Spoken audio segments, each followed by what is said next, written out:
শান্তনাময় informs YouTube চ্যানেলে তোমাদের সকলকে আবারও স্বাগত জানাই। আশা করি ভালো আছো। তোমাদের জন্য আজ ট্রান্সলেশন ফর বিগিনার্স অ্যান্ড লার্নার্সের 60 নম্বর পার্ট। এর আগে 1 থেকে 59টা ভিডিও কিন্তু এই চ্যানেলে আপলোড হয়েছে, translation for beginners and learners only. এছাড়াও আরও অন্যান্য অনেক ভিডিও আছে, তোমরা যারা দেখোনি তাদেরকে রিকোয়েস্ট করবো শান্তনাময় ইনফর্মস ইউটিউব চ্যানেলের প্লেলিস্টে গিয়ে অথবা এই ভিডিওর নিচে দেওয়া যে ডেসক্রিপশন বক্স সেখানে ভিজিট করে তোমরা আগের ভিডিওগুলো দেখে নিতে পারো। তো দেরি না করে শুরু করবো। দেখতেই পাচ্ছ আজকে কমন ইউজ অফ প্রিপোজিশন। ঠিক আছে, 2-4টে প্রিপোজিশন, তাদের কমন ইউজ। প্রিপোজিশনের তো ভান্ডার অনেক, তো তার মধ্যে কিছু ইম্পর্টেন্ট প্রিপোজিশনের যে সঠিক ইউজ, অ্যাপ্রোপ্রিয়েট ইউজ, সেই ইউজটা নিয়ে আজকে তোমাদের সঙ্গে আলোচনা। দেখতেই পাচ্ছ যে এই ধরনের বাক্যগুলো নিয়ে আমরা আজকে আলোচনা করব। ঠিক আছে, তো শুরু করি। দেখো, একটা প্রশ্ন এখানে রয়েছে, তোমার ঘড়িতে সময় কত? এই প্রশ্নটা ট্রান্সলেশন ফর বিগিনার্স অ্যান্ড লার্নার্সের কোনো একটি পার্টে এটা অলরেডি আলোচনা হয়ে গেছে। তোমাদেরকে রিকোয়েস্ট করব তোমরা কমেন্ট সেকশানে এর অ্যান্সারটা দাও, আমি ভিডিও শেষে এর উত্তরটা দিয়ে দেবো। দেখো, প্রথম বাক্য, তারা 3 দিন পরে আসবে। তারা 3 দিন পরে আসবে, এই সেন্টেন্সটা ট্রান্সলেশন আমরা কিভাবে করব? দেখো, পরেটাকে না হয় আমরা বাদ দিলাম, বাদ দিয়ে কি আছে, তারা 3 দিন পরে আসবে, এই 3 দিনটাকে আমরা বাদ দিচ্ছি। তারা আসবে, এটা ট্রান্সলেশন কী হবে? দেখো, এটা ফিউচার ইনডিফিনিট টেন্সে আছে, তাহলে ফিউচার ইনডিফিনিট টেন্সের ট্রান্সলেশনটা কী হবে? শ্যাল উইল আসবে, তাই না? তারা ইংরেজি কি? দে, তাহলে দে উইল কাম, এটার মানে হচ্ছে তারা আসবে। যাদের ট্রান্সলেশন এবং টেন্স নিয়ে কনফিউশন আছে বা ডাউট আছে তাদেরকে রিকোয়েস্ট করবো শান্তনাময় ইনফর্মস ইউটিউব চ্যানেল প্লেলিস্টে গিয়ে টেন্স অ্যান্ড ট্রান্সলেশনের ভিডিওগুলো দেখে নাও প্লিজ। তো এই পর্যন্ত মানেটা কী হলো? দে উইল কাম, তারা আসবে। এরপরে দেখো, পরে ইংরাজি কি? পরে ইংরাজি আফটার, কিন্তু কোনো কোনো ক্ষেত্রে অ্যাপ্রোপ্রিয়েট প্রিপোজিশনে আফটার হয় না। তারা 3 দিন পরে আসবে, যখন ফিউচার টেন্স হয় তখন ইন দিয়ে হয়, ইন 3 days। এই যে ইন 3 days, যখন এটা ফিউচার হচ্ছে তখন এর মানে হবে পরে আসবে, 3 দিন পরে আসবে। ঠিক আছে, এর মানেটা অনেকটা এরকম, তারা 3 দিনে আসবে, অর্থাৎ তারা 3 দিন পরে আসবে।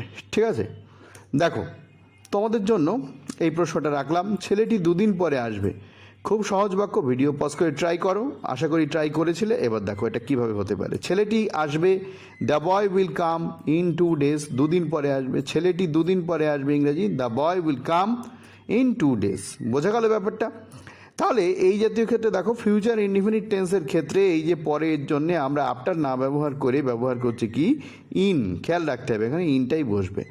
অন্য একটা ক্ষেত্রে দেখো, মেয়েটি 4 দিন পরে এসেছিল মানে আশা কাজটা অলরেডি হয়ে গেছে, পাস্ট ইনডিফিনিট টেন্স। এই ক্ষেত্রে এই পরে ইংরেজির জন্য কিন্তু ইন হবে না, তাহলে কি হবে? খেয়াল করো, দ্য গার্ল, ঠিক আছে, কেম, তার মানে কি? মেয়েটি এসেছিল, এটা কি? পাস্ট ইনডিফিনিট টেন্সে আছে। ঠিক আছে, উইল কাম কিন্তু নেই। দেখো, কামের পাস্ট টেন্স হচ্ছে কেম, তার মানে পাস্ট ইনডিফিনিট টেন্স বা সিম্পল পাস্ট টেন্সে রয়েছে, তাই না? দ্য গার্ল কেম, মেয়েটি এসেছিল আফটার 4 days, 4 দিন পরে এসেছিল। বোঝা গেল ব্যাপারটা কি? পরের বাক্য দেখো, অসুস্থতার জন্য লোকটি আসতে পারেনি। অসুস্থতার জন্য, অসুস্থতা ইংরেজি হচ্ছে ইলনেস বা সিকনেস ইত্যাদি হতে পারে, জন্য ইংরেজি কী হবে ভাবতে হবে। লোকটি আসতে পারেনি, আচ্ছা এইটুকু আগে আমরা ট্রান্সলেশন করে নিই, লোকটি আসতে পারেনি, এইটার ট্রান্সলেশন কী হবে? লোকটি ইংরেজি কী হবে? The man. পারার ব্যাপার যখন থাকে তখন ক্যান কুড দিয়ে করতে হয়, যেহেতু পারেনি মানে পাস্ট টেন্সে রয়েছে, পারেনি, পারে না কিন্তু বলেনি, পারেনি, অর্থাৎ পাস্ট টেন্সে রয়েছে, কুড দিয়ে করতে হবে, কুড নট দিয়ে করতে হবে। আশা করি তোমরা বুঝতে পেরেছো। দেখো বিষয়টা কি, the man could not come, এর অর্থ কি? লোকটি আসতে পারেনি। বোঝা গেল? পাস্ট টেন্সে রয়েছে, লোকটি আসতে পারেনি। এবার দেখো, অসুস্থতার জন্য, এই জন্যের জন্য ডিউ টু ব্যবহৃত হয় না, ফরও ব্যবহৃত হয় না, অন অ্যাকাউন্ট অফ ব্যবহৃত হয়।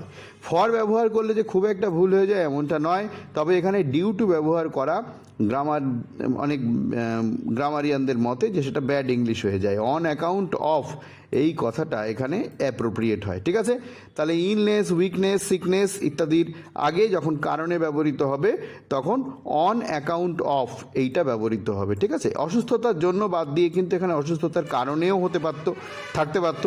ঠিক আছে, আচ্ছা পরের বাক্য তোমাদের জন্য, দুর্বলতার কারণে, এখানে দেখো জন্য আর দিইনি, কারণে দিয়েছি, দুর্বলতার জন্যও থাকতে পারতো। ঠিক আছে, ছেলেটি আসতে পারেনি, দুর্বলতার জন্য ছেলেটি আসতে পারেনি। দুর্বলতা ইংরেজি কি?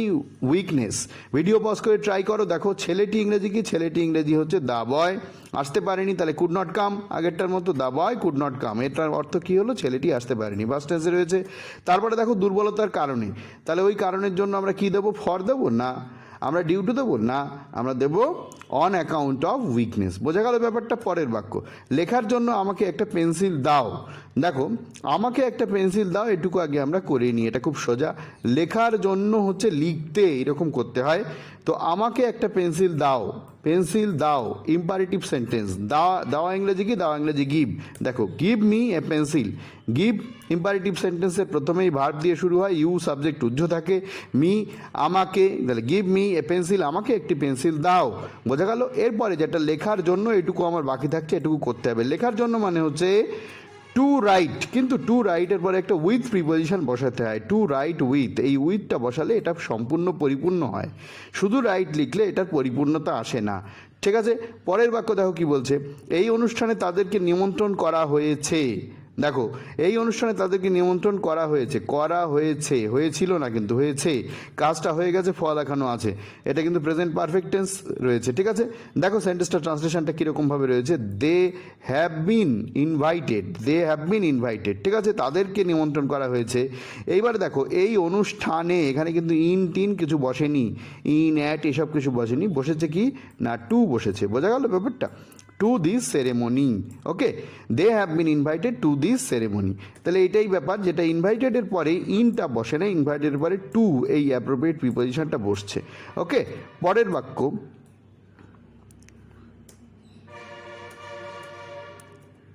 দেখো পরের বাক্য কি বলছে, দত্তবাবুকে এই মিটিংয়ে নিমন্ত্রণ করা হয়েছিল। এটা সম্পূর্ণ পাস্ট টেন্সে রয়েছে এবং প্যাসিভ ভয়েসে রয়েছে, আগেরটাও তো প্যাসিভ ভয়েসে ছিল। দেখো, আগের যে সেন্টেন্সটা সেটাও কিন্তু প্যাসিভ ভয়েসে ছিল, হ্যাভ বিন রয়েছে, তাই না? They have been invited, have been, তারপরে ইনভাইটেড প্যাসিভ ভয়েসে রয়েছে। ভয়েস নিয়ে যাদের কনফিউশন আছে বা ডাউট আছে তাদেরকে রিকোয়েস্ট করবো তোমরা ভয়েস চেঞ্জের ভিডিওগুলো এই চ্যানেলে গিয়ে দেখে নিও। দেখো কি বলছে, দত্তবাবুকে এই মিটিংয়ে নিমন্ত্রণ করা হয়েছিল, দত্তবাবুকে নিমন্ত্রণ করা হয়েছিল। ব্যাপারটা বুঝতে পেরেছো? করা হয়েছিল মানে পাস্ট ইনডিফিনিট টেন্সের প্যাসিভ ভয়েসে রয়েছে। তাহলে সেটাকে কীভাবে করা যেতে পারে? দেখো, দত্তবাবু ইংরেজি কিন্তু মিস্টার দত্ত। ভিডিওটা পজ করে অবশ্যই তোমরা ট্রাই করো, আশা করি তোমরা ট্রাই করে নিয়েছো। এবার দেখো, মিটিং ইংরেজি কি? মিটিং, এটা মিটিং না থেকে সভাও থাকতে পারতো। ঠিক আছে, দেখো এই একই রকমভাবে করতে হবে। ইংরেজিটা কীভাবে করা হচ্ছে খেয়াল করো, mister Datta was invited, mister দত্তবাবুকে মানে দত্তবাবুকে নিমন্ত্রণ করা হয়েছিল, নিমন্ত্রণ করা হয়েছে যদি থাকতো তাহলে এই ওয়াজটার জায়গায় হ্যাজ বিন ইনভাইটেড হতো। মিস্টার দত্ত একজন ব্যক্তি, যদি অনেকে হতো আগের বার দে হয়েছিল তাই হ্যাভ বিন হয়েছিল। ঠিক আছে, মিস্টার দত্ত একজন ব্যক্তি, তাই এখানে আমরা ওয়াজ ইনভাইটেড করলাম। যদি অনেকে থাকতো তাহলে ওয়ার ইনভাইটেড হতো। ওকে, এটা পাস্ট ইনডিফিনিট টেন্সে রয়েছে। যদি প্রেজেন্ট পারফেক্ট টেন্সে থাকতো তাহলে হ্যাজ বিন বা হ্যাভ বিন ব্যবহার করতে হতো। তাহলে এটুকু বুঝতে পেরেছো? মিস্টার দত্ত বা দত্তবাবুকে নিমন্ত্রণ করা হয়েছিল। এইবারে দেখো, কোথায় নিমন্ত্রণ করা হয়েছিল? এই মিটিংয়ে, টু দিস মিটিং। বোঝা গেল ব্যাপারটা? এখানে কিন্তু টু প্রিপোজিশন বসছে, এটাই অ্যাপ্রোপ্রিয়েট। পরেরটা দেখো কি বলছে, রায়বাবু মিটিংয়ে অনুপস্থিত ছিলেন। কি বলছে দেখো, রায়বাবু মিটিংয়ে অনুপস্থিত ছিলেন। বোঝা গেল? তাহলে এটাকে কিভাবে করা যেতে পারে? অনুপস্থিত আর মিটিংয়ে, এইটা কিন্তু আগেরটার মতো হবে না, একটু অন্যরকম হবে। অনুপস্থিত ইংরেজি হচ্ছে অ্যাবসেন্ট, রায়বাবু ছিলেন অ্যাবসেন্ট, এইভাবে করতে হবে। দেখো কী হবে তাহলে, রায়বাবু মিস্টার রায় ওয়াজ ছিলেন, কি ছিলেন? অ্যাবসেন্ট ছিলেন, অ্যাবসেন্ট ফ্রম, অ্যাবসেন্টের পরে ফ্রম বসে। এখানে কিন্তু এই মিটিংয়ে এর জন্য ইন অ্যাট ইত্যাদি ব্যবহৃত হবে না বা টুও ব্যবহৃত হবে না।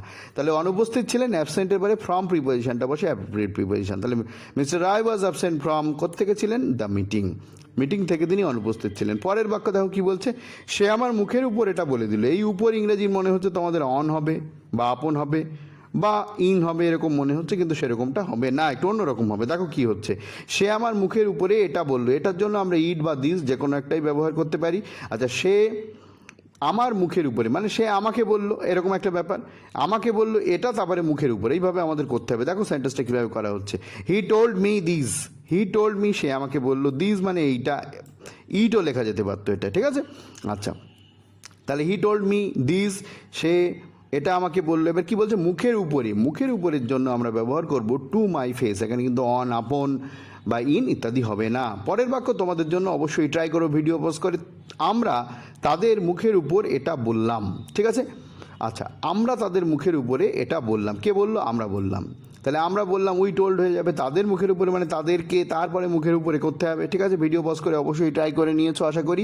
দেখো সেন্টেন্সটা কী হচ্ছে, উই টোল্ড দেম, আমরা তাদেরকে বললাম, পাস্ট ইনডেফিনিট টেন্স এই রয়েছে। তারপরে দেখো তাদের মুখের উপরে, তার জন্য কী হবে ইট, আচ্ছা এটা বললাম, ইটটা করে নিলাম, তারপরে তাদের মুখের উপরে টু দেয়ার ফেস। তাহলে কি বললাম সেটাও কিন্তু আমার এখানে করে নিতে হচ্ছে ইট, তারপরে এই যেটা টু দেয়ার ফেস। বোঝা গেল ব্যাপারটা। পরের বাক্য দেখো, তোমার ঘড়িতে সময় কত, তোমার ঘড়িতে সময় কত, এই বাক্যটা আমি প্রথমেই দিয়েছিলাম। আশা করি অনেকেই কমেন্ট বক্সে তোমরা কমেন্ট করেছো। এটা কিন্তু আগে একটা ভিডিওতে দেখানো হয়ে গেছিলো, তো এটা দেখানোর আগে তোমাদেরকে রিকোয়েস্ট করব, যাদের ভিডিওটা ভালো লাগবে তারা লাইক করে দিও, চ্যানেলটাকে সাবস্ক্রাইব করে নিও যারা এখনও সাবস্ক্রাইব করোনি, আর যারা সাবস্ক্রাইব করে সঙ্গে আছো তাদেরকে অসংখ্য ধন্যবাদ। সঙ্গে বেল আইকনটা অবশ্যই প্রেস করে নিও। অনেকে তোমরা বলো যে ভিডিওর নোটিফিকেশান পাও না, তাদেরকে রিকোয়েস্ট করবো তোমরা আমার টেলিগ্রাম চ্যানেলে জয়েন করো। ভিডিওর নিচে ডেসক্রিপশন বক্সে লিঙ্ক দেওয়া আছে, অথবা শান্তনাময় স্যার এটা তোমরা সার্চ করলেই তোমরা টেলিগ্রামে আমার চ্যানেলের লিঙ্ক পেয়ে যাবে। প্লিজ তোমরা টেলিগ্রাম চ্যানেলে যুক্ত হও, ওখানে নতুন নতুন এবং পুরনো অনেক ভিডিওর কিন্তু লিঙ্ক আমি মাঝে মাঝেই দিয়ে থাকি। ঠিক আছে, তো দেখো লাস্ট যে সেন্টেন্সটা এখানে রয়েছে সেই সেন্টেন্সটা তোমাদের বলি, তোমার ঘড়িতে সময় কত, যে ঘড়িতে এর জন্য কিন্তু ইন অ্যাট ইত্যাদি কিছু হবে না। তাহলে কি হবে দেখো, what is the time, what is the time মানে হচ্ছে সময় কত, হোয়াট ইজ দ্য টাইম মানে কি সময় কত। ঠিক আছে, হোয়াট ইজ দ্য টাইম মানে হচ্ছে সময় কত।